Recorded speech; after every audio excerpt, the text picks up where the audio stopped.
fou celui-là.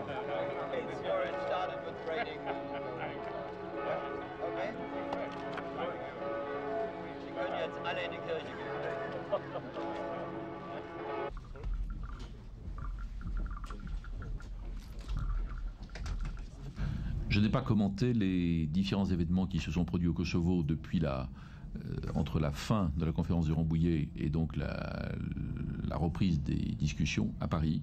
Il y a eu beaucoup d'incidents dans les deux sens, imputables aux deux parties.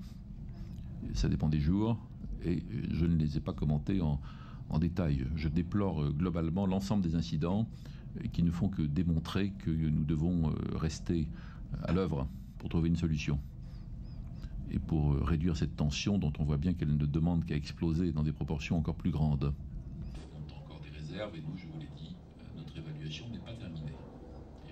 Deuxièmement, il n'y a pas de délai fixé à ce stade. Nous n'étions pas d'ailleurs dans la formation qui pourrait fixer un délai. Ça relève du groupe de contact.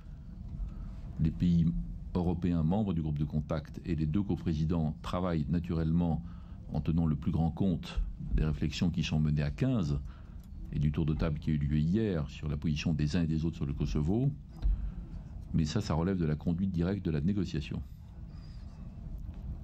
Donc la ligne arrêtée, à partir de demain, après-midi, c'est de maintenir la pression maximale sur les deux parties pour aboutir au résultat que vous connaissez.